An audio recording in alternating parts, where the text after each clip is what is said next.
나의 시가 조금이라도 좋았다면 그건 결코 내 언어의 힘이 아니며 애초부터 당신 안에 있던 무언가의 힘이다. 꼭 나의 작품이 아니더라도 당신이 문득 본 풍경이나 새의 지저김, 좋아하는 노래, 그런 것들로 표정이 환하게 밝아지는 날이 있다면 그건 분명 당신 안에 무언가가 마음에 울려 퍼져 모든 걸 눈부시게 만들어준 까닭이리라. 세상에 아름답게 보이는 것은 당신이 아름답기 때문이다. 그렇게 단언할 수 있는 인간으로 살고 싶다. 사이하테 타이의 시집 밤하늘은 언제나 가장 짙은 블루 중 시인의 말 일부를 읽어드렸습니다. 당신의 눈으로 바라본 풍경, 당신이 좋아하는 노래, 당신이 쌓아 올린 언어, 당신이 과거와 현재에 겪은 또 미래에 겪을 모든 경험을 통해서야 비로소 누군가의 문장이 읽히는 것이며 작품으로 만들어주는 것이라고 시인은 말합니다. 당신 안에 있는 무언가의 힘으로, 고유의 빛깔로 오늘도 누군가가 쓴 문장 한 줄을 읽어주시기를 바랍니다. 여기는 문학라디오 문장의 소리입니다. 네, 안녕하세요. 문장의 소리 DJ 시인 이영주입니다. 새 책을 낸 작가를 모시고 작품을 둘러싼 다양한 이야기를 들어보는 시간, 지금 만나요로 시작합니다. 오늘 손님으로는 김의경 작가님 모셨습니다. 어서 오세요. 반갑습니다. 안녕하세요. 소설 쓰는 김의경입니다. 네, 먼저 김의경 작가님에 대해서 간단히 소개를 해드릴게요. 2014년 한국경제 청년 신춘문예에 장편소설 청춘 파산이 당선되면서 작품 활동을 시작하셨습니다. 소설집으로는 쇼룸이 있고요. 장편소설 콜센터로 제6회 수립문학상을 수상하셨고요. 최근에는 장편소설 헬로 베이비를 출간하셨습니다. 네, 작가님 요즘 어떻게 지내고 계신가요? 요즘은 출간한 지 이제 한 달 된 것 같아요. 그래서 인터뷰도 하고 네. 보통 그냥 맨날 똑같은 것 같아요. 출간했어도 강아지랑 산책하고 네. 또 들어와서 쓰고 네. 또 안 써지면 또 나가서 산책하고. 네. 그래도 인터뷰를 하시니까 좀 공식적인 활동은 많아지셨나 봐요. 되게 예전에는 생각하지도 못했던 그런 매체에서 연락이 왔었어요. 그러니까 정책 주간지. 왜냐하면 최근에 저출산 정책이 네네. 발표가 됐나 봐요. 그래서 또 때마침 제 소설이 저출산과 관련된 거라서 거기서 인터뷰도 하고. 네. 와. 또 그 이야기를 세 번째 장편 소설로 출간하셨는데 장편 소설을 가지고 이제 이야기를 쓴다라는 것도 조금 그래도 주목할 만한 부분인데요. 출간 소감 여쭤봐도 될까요? 출간을 이렇게 출산의 비유를 많이 하잖아요. 네네. 예전에는 그런 말이 잘 이해가 안 갔는데 이 소설을 쓰는 동안 계속 난임병원을 다녀서 그런지 제가 아이는 못 만났지만 네. 책이 저한테 한 권 남으니까 이번에 좀 약간 출산한 느낌이 좀 들더라고요. 네. 이전에 인터뷰하신 거 찾아봤는데 장편 소설 쓸 때 제일 재미있다 이렇게 말씀하신 것 같아요. 장편 소설이 가지는 매력이 있다면 무엇일까요? 저는 원래 이렇게 막 인물을 많이 등장시키고 싶어요. 머릿속에 막 다 끌어다가 등장시키고 싶은데 네네. 옛날에 단편 쓸 때 제가 막 6, 7명을 막 하니까 사람들이 안 된대요. 이러면 단편은 모노들이 한두 명을 가지고 이끌어 나가야 된다고 그러더라고요. 그래서 그럼 나는 장편 쓸 거야. 막 좀 더 많이 등장시키고 네네. 그 여러 명의 등장인물들이 막 문제를 해결해 가면서 이야기를 이끌어 나가는 그런 걸 지켜보는 게 재밌어요. 그래서 네. 요즘도 장편이 재밌더라고요. 인물들을 많이 소개를 하고 싶다 보니까 네. 아무래도 소설의 양이 늘어나. 네, 너무 근데 좀 공감도 가면서 재미있는 의견이신 것 같아요. 이번에 쓰신 소설 헬로 베이비에는 난임을 겪는 여성들이 등장을 합니다. 소설 속에 있는 이들은 아이를 낳으려는 의지가 있고 또 난임 치료로 정평이 난 아기 천사 병원을 찾게 되는데요. 그곳에서 인연을 맺게 된 이들은 함께 단톡방도 만들고 모임도 가지고 대화를 나누고 그들만이 느낄 수 있는 아픔을 공유하면서 공감대를 형성합니다. 어느 날 그곳에서 가장 오랜 기간 병원을 다녔던 46세 김정유 씨가 아이를 출산했다라는 메시지를 남기면서 이야기가 시작이 되는데요. 작가님께서는 독자분들이 이 책을 어떻게 읽어주셨으면 하는지 뭔가 스포가 조금 덜 나오는 선에서 작품을 좀 소개를 해주신다면 어떨까요? 사실 뭐 난임에 대해서 사람들이 모르더라고요. 네. 저도 몰랐거든요. 네. 이 병원에 다니기 전에는 아기를 낳으려고 저렇게 애쓰는 사람들이 있는 줄 몰랐어요. 근데 너무 깜짝 놀란 거예요. 병원에 갈 때마다 사람들이 정말 바글바글 하고 선생님 만나려면 1시간이 기본이었어요. 선생님하고 눈도 못 마주쳐요. 너무 대기자가 너무 많기 때문에 선생님하고 한 1분 만나고 그런 난임병을 보면서 너무 이상하더라고요. 뭐지? 세계 최고 꼴찌 출산율 나라인데 우리나라는. 네네. 여기에 아기를 낳고자 하는 사람들이 너무 많구나. 그러면서 이걸 한번 써보자. 왜지 계속 생각하다 보니까 결혼 연령이 일단 늦춰졌어요. 네. 청년들이 자리를 잡기가 힘들고 네네. 결혼도 늦어지고 네. 보통 여성의 평균 연령이 33세를 넘어섰는데 의학적으로 35세부터 노산으로 분류를 하는 거예요. 그렇죠. 그러니 점점 더 늦어지겠죠, 앞으로도. 난임은 계속해서 늘어나는데 난임에 대해 이야기는 할 수 없는 분위기예요, 사회적으로. 좀 이상한 사람 취급을 받는 것 같아요. 네네. 그렇게까지 아기를 가져야 돼? 뭐 그렇게 집착해야 돼? 그런 유별난 사람, 시험관 시술까지 받아서 아기를 가지려는. 네. 그리고 약간 좀 진취적이지 않은 사람, 너무 전통적인 가치에 집착하는 네. 그런 분위기가 있어요. 그러다 보니 여성들은 이 이야기를 자기의 가슴 속에만 묻어놓게 되고 오랜 세월이 지나서 한 번쯤 돌아볼 수도 있겠지만 어디다 얘기하진 않을 것 같아요. 그래서 좀 드러내서 한번 해보고 싶다. 저는 뭐 소설을 통해서 마음껏 해보고 싶었습니다. 네.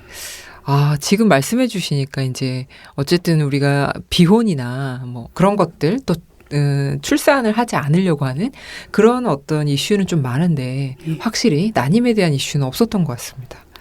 그래서 헬로 베이비라는 제목 이 제목이 너무 좋은데 소설 속의 난임 치료 중인 여성들의 모임명이기도 한데요. 소설 제목 어떻게 짓게 되셨어요? 처음부터 그냥 그렇게 생각했던 것 같아요. 제목은 헬로 베이비. 왜냐면 이제 난임 치료 받으면서 동네 산부인과에 간 적도 있었고 거기 가면 아기가 많아요. 엄마들이 아기를 데려오고 난임병원에는 아기를 데려오지 못하게 이렇게 붙어 있어요. 그런 게 1층에 갓난아이 데려오지 말아라. 근데 그래서 난임병원은 그게 일종의 분만실이 없는 것이 일종의 난임병원의 이제 그 여성들을 위한 배려라고 할 수 있는 것 같아요. 근데 일반 산부인과에 갔는데 거기에 이제 신생아 면접실이 있잖아요. 네. 그 우연히 지나가게 됐었어요, 제가. 그러면서 이 헬로 베이비? 이 병원 다니면서 난 평생 저거 못할 것 같은 거예요. 아기랑 인사하는 근데 그 아기랑 인사하는 사람들의 모습이 진짜 아기랑 인사하려고 줄지어 있는 거예요. 엄마 아빠가 그 유리벽 앞에서. 네네. 그래서 이제 그렇게 좀 난임 치료를 받으러 다니면서 계속 이렇게 소설 속 장면들이 계속 떠올랐던 것 같아요. 근데 확실히 그런 부분도 되게 지금 말씀해 주시니까 생각을 하게 되는 부분인 것 같기도 합니다. 그 책의 띠지 문구도 되게 인상적인데요.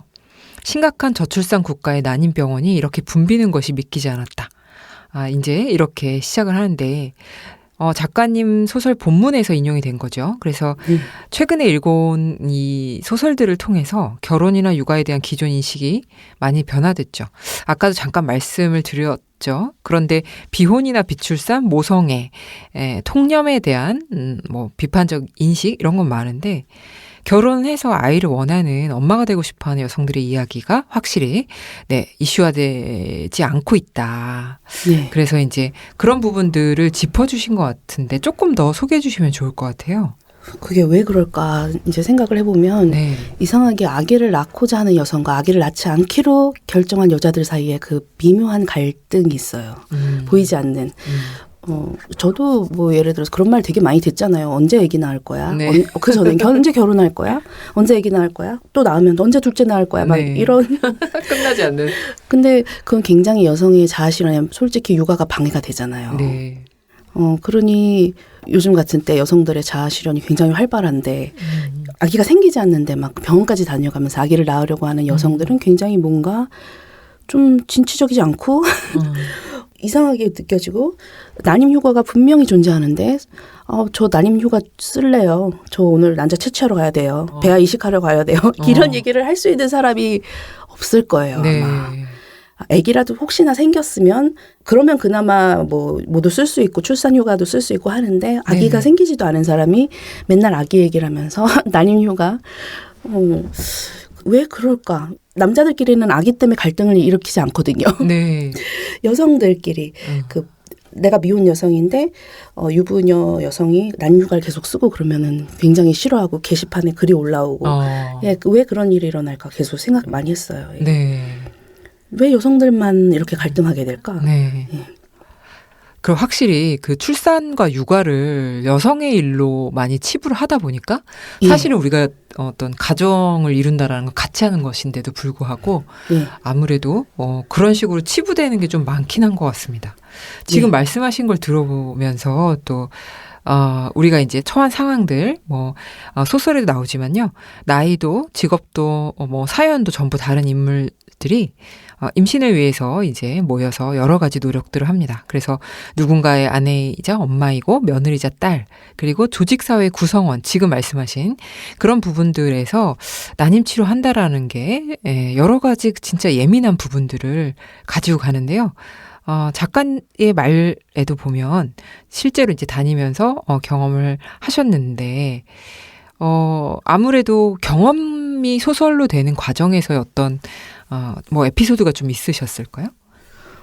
등장인물 중에도 이제 제가 현실에서 만난 사람들이 조금씩은 나오죠. 네. 그 변형된 사람들이 나와요. 네네. 예를 들어서 계속 입원을 할 일이 계속 생기는 거예요. 그 난임 치료 과정에.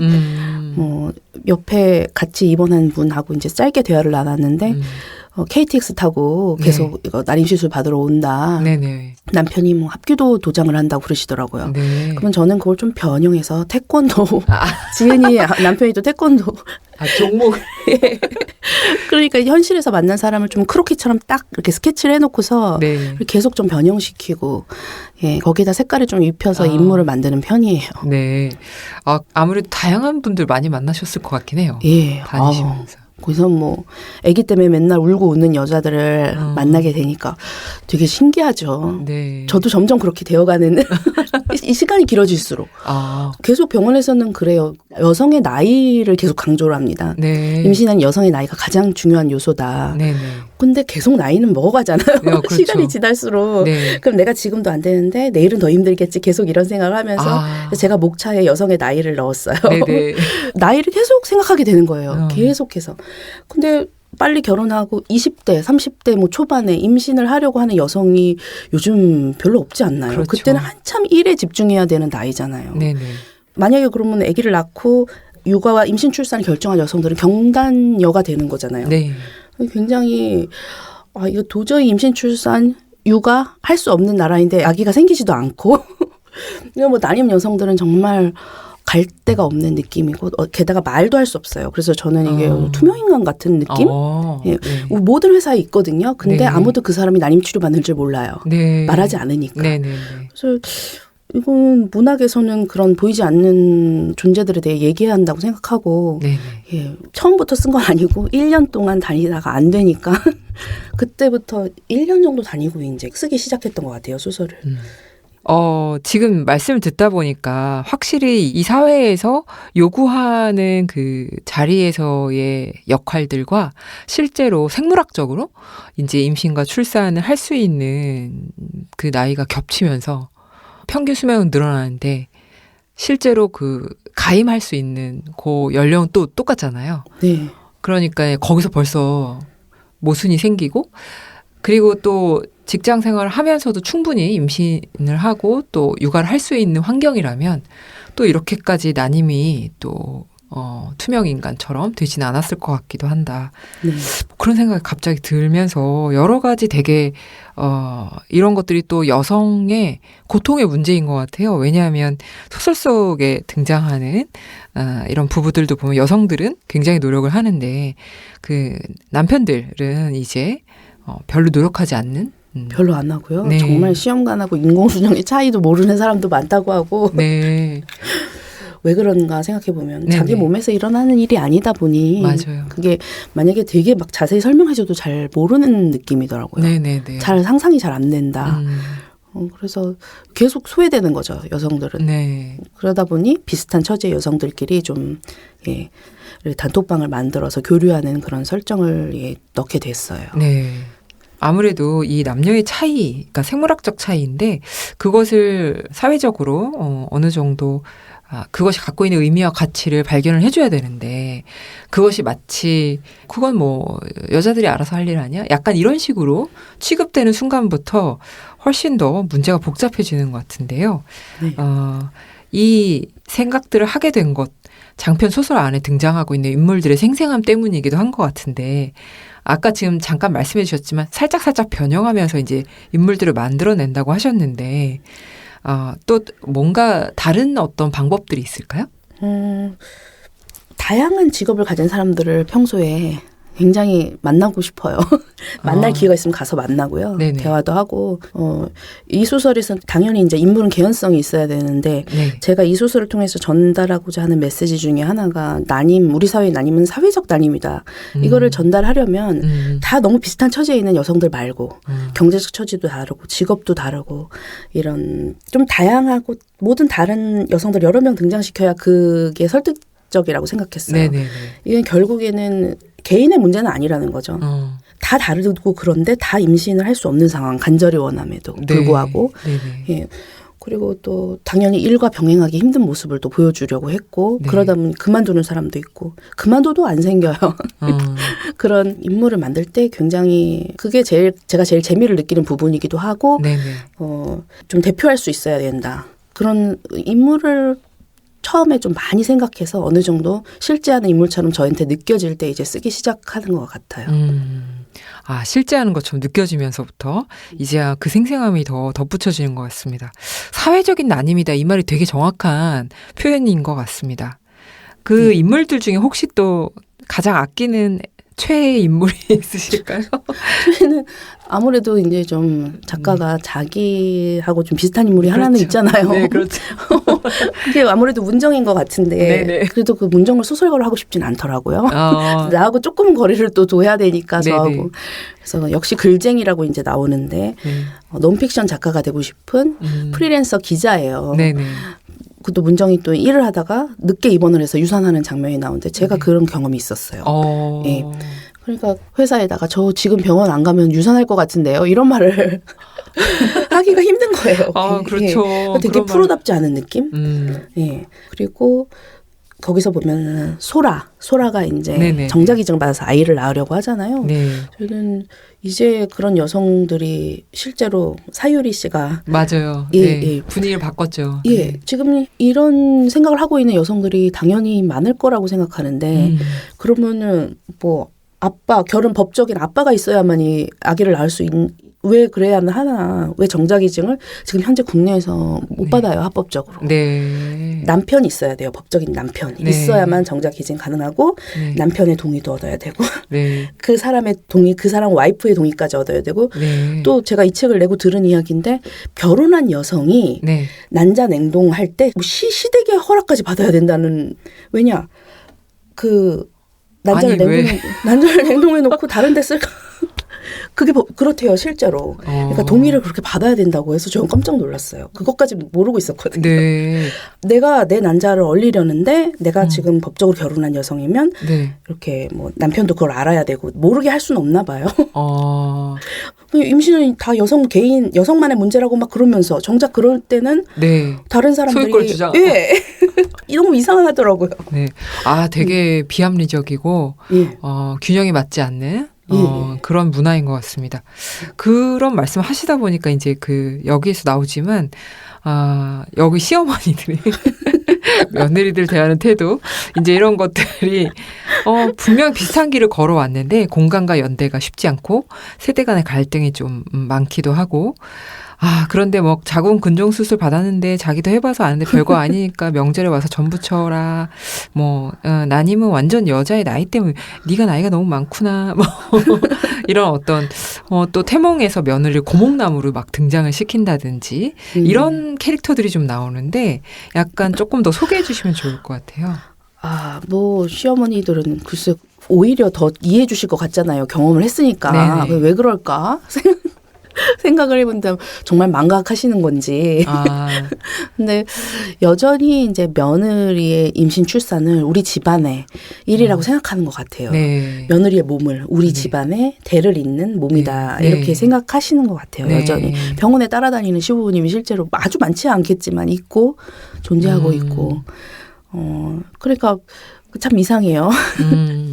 여성의 일이라고 하면서 왜 관여를 한다는 것이죠. 네. 또. 근데 관여하는 사람이 있을수록 굉장히 스트레스 받거든요. 또. 여전히 이런 가부장제적인 문화가 우리나라에도 있고 우리나라가 세계 최저출산율의 나라인 것은 이유가 있다고 네. 생각을 합니다. 네. 지금 말씀하신 것도 사실은 그 가부장적 문화가 갖고 있는 사회적 난임 이렇게 네. 좀 또 정리가 될 수도 있을 것 같습니다.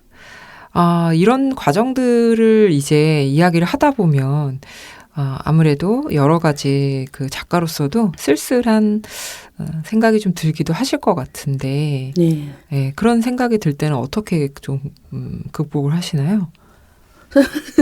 안 되죠, 극복이. 극복이 뭐 제가 할 수 있는 건 좀 맨날 산에 올라가가지고 우리 강아지랑 제가 산에 강아지랑 막 뛰어다니는데 거기 산에서 할머니가 들개 2마리인 줄 알았대요. 잘 뜨시나 봐요. 네, 막 둘이 같이 뛰어다녀요. 네, 지금 김의경 작가님하고 대화를 조금 했는데 너무 유쾌하신 분이었어요. 지금 그러면은 스트레스 받으실 때 강아지랑 산에서 뛰는 거 말고 또 다른 스트레스법 있으신가요? 진짜 요 몇 년 동안은 그 코로나, 네. 그 또 코로나 와중에 또 병원 다니고 하니까 정말 어디 이렇게 막. 힘드셨겠다. 예. 코로나 와중에도 난임병은 언제나 붐비는 거예요. 예, 다 마스크를 쓰고 시술을 받고. 예, 근데 정말 뭐 푸는 거, 뭐 넷플릭스 보고 그러죠, 뭐. 딱히 뭐 네. 산에 가는 거랑 넷플릭스 보는 거밖에 없어요. 책을 출간하고 나신 다음에 독자분들 반응이 좀 있으셨을 것 같은데 인상 깊었던 리뷰 같은 게 있었을까요?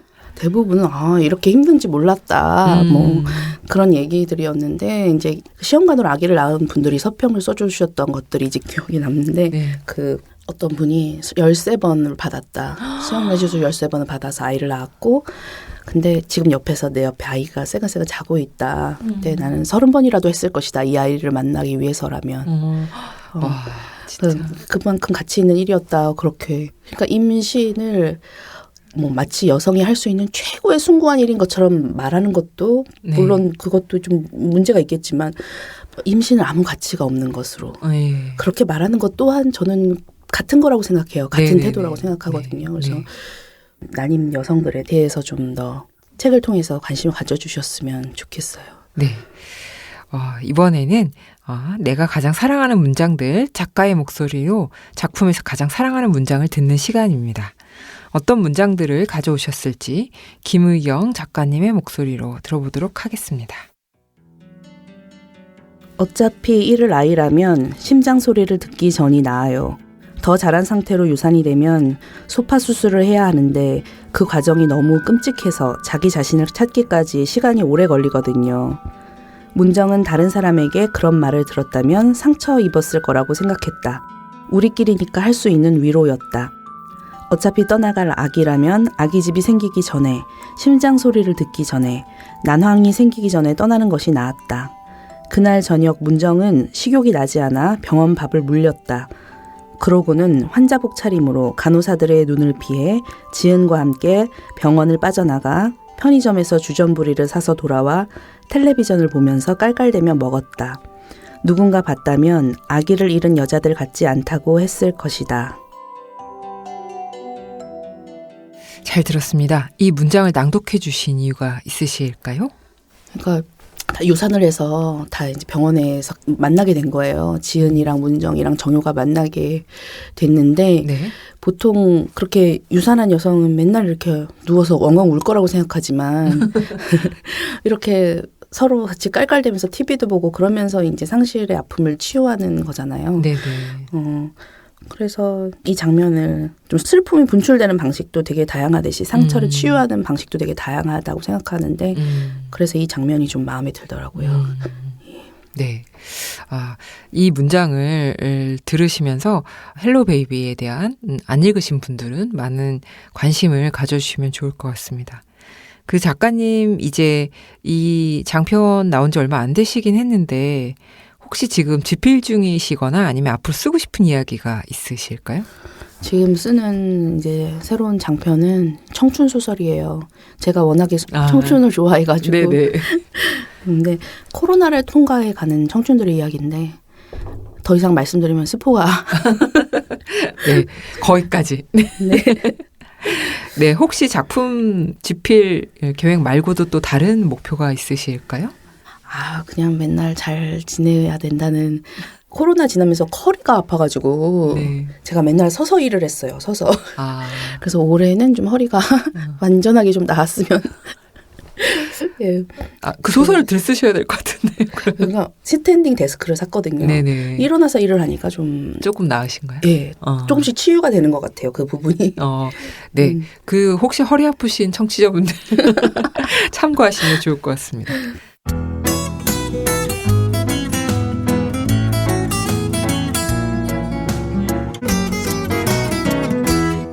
네, 지금 만남의 마지막 코너는 바로 마이 페이보릿입니다.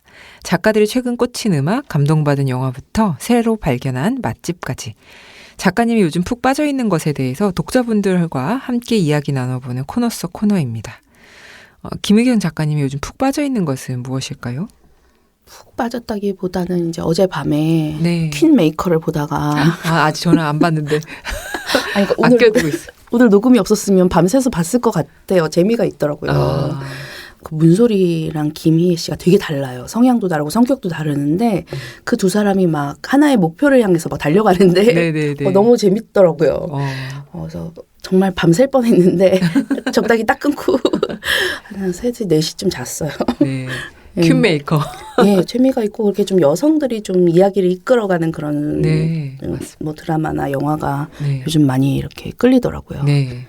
확실히 요즘에 또 그런 서사가 많이 나오기도 하는 것 같습니다. 예. 네.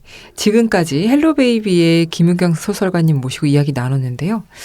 보내드려야 될 시간인데, 시간이 너무 빨리 가서 시간 순삭인데. 어떠셨어요? 함께 해주신 소감 부탁드립니다. 이렇게 안 불러주셨으면 집에서 또 틀어박혀서 퀸메이커 보셨겠죠? 네. 이렇게 이제 봄날에 나와가지고 예, 햇빛을 쬐게 해주셔서 네, 예, 감사합니다. 네, 헬로 베이비도 많은 관심 부탁드립니다. 네. 네, 그럼 저희는 김은경 작가님 보내드리고 잠시 후 2부에서 뵙겠습니다.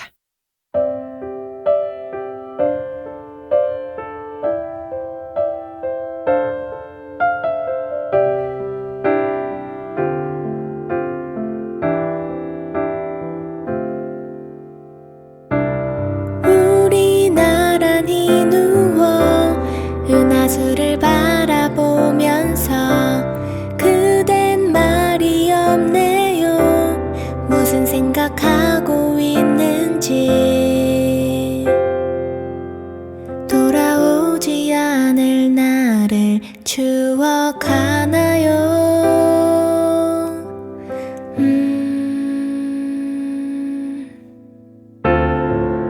우리에게 다가오지 않은 내일을